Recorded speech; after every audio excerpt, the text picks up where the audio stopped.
நம்ம பெண்களுக்கு தான் பெரும்பாலான பிரச்சனைகள் வருது இந்தியாவில். என்ன பெரிய காரணம் என்னென்னா, அவங்கள கவனிச்சுக்க மாட்டாங்க. நம்ம வீட்டில் சமைப்பாங்க, செய்வாங்க, எல்லா வகையான உணவும் இருக்கும். ஆனால் ஃபைனலாக வீட்டு லேடீஸ் சாப்பிடும்போது பார்த்திங்கன்னா, அவங்களுக்கு அந்த பல வகை உணவில் வெறும் ஒரு சோறும், ஒரு ரசமும் தான் மிஞ்சி இருக்கும். பாக்கி எல்லாம் காலி பண்ணிடுவாங்க. இப்போ மாறியிருக்கு, காலம் மாறிடுச்சு இப்போது. ஆனால் நம்ம வீட்டுகளில் இருக்கக்கூடிய அம்மாக்கள், 50 வயசுக்கு மேற்பட்ட பெண்கள் எல்லாம் வந்து இன்னும் அந்த ஒரு ஆட்டிடியூடில் தான் இருக்காங்க. குடும்பத்தில் இருக்கவங்களுக்கு எல்லாம் கொடுக்கணும், பிள்ளைங்களுக்கு கொடுக்கணும், ஆனால் தனக்கு இல்லைன்னா பரவாயில்ல அப்படின்னு. அது பரவாயில்ல. ஆனால் எல்லாமே மிடில் கிளாஸ் தானே. ஒரு ப்ராப்ளம்னு வந்தால் பட்ஜெட்டில் தான் வைத்தியம் பண்ணுறாங்க. டாக்டர்கிட்ட போகணுன்னா செலவு பண்ணணும் இல்லையா? ஒரு டெஸ்ட் எடுக்கணுன்னா செலவு பண்ணணும் இல்லையா?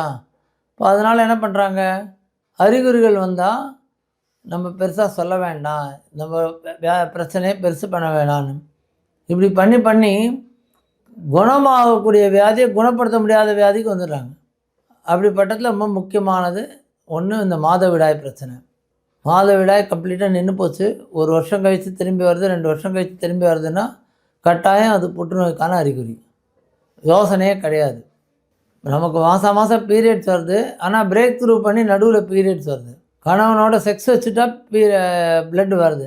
இதெல்லாம் ஒரு புற்றுநோய்க்கான ஆரம்ப அறிகுறி. முக்கியமாக இந்த சர்வைக்கல் கேன்சர்னு சொல்கிறோம், அதுக்கு இது ரொம்ப ரொம்ப முக்கியமான அறிகுறி. இப்போ இதுக்கு வேக்சின் வந்துருச்சு, சர்வைக்கல் கேன்சர் வேக்சின். ஒரு பொண்ணு வயசுக்கு வந்தோடனே அதை போடணும். 30 வயசு 40 வயசில் போட பிரயோஜனம் இல்லை. ஒரு செக்ஸுக்கு அறிமுகம் ஆகிறதுக்கு முன்னாடி ஒரு பெண்ணுக்கு இந்த சர்வைக்கல் கேன்சர் வேக்சினை போடணும். அதை போட்டால் வாய் புற்றுநோயும் குறையுது. ஏன்னா இப்போ நம்மளுடைய சொசைட்டி மாறி போச்சு, வெஸ்டர்ன் சொசைட்டி மாதிரி ஆகிடுச்சு. பெண்ணுடைய உறுப்பில் இருக்கக்கூடிய அந்த வைரஸ் ஆணோட வாயில் இருக்கிறதுக்கு சந்தர்ப்பம் இருக்குது. அதனால் அந்த வாய் புற்றுநோய் வருது. அதனால் அது அவர்கிட்டேருந்து பெண்ணுக்கு திரும்பி வாய் வழியாக வாய்க்கு போகிறதுக்கும் சான்ஸ் இருக்குது. அதனால் இந்த வாய் புற்றுநோய், சர்வைக்கல் கேன்சர் ரெண்டுத்தையும் வந்து சர்வைக்கல் கேன்சர் வேக்சின் பெருமளவில் கட்டுப்பாட்டுக்கு கொண்டு வரும்.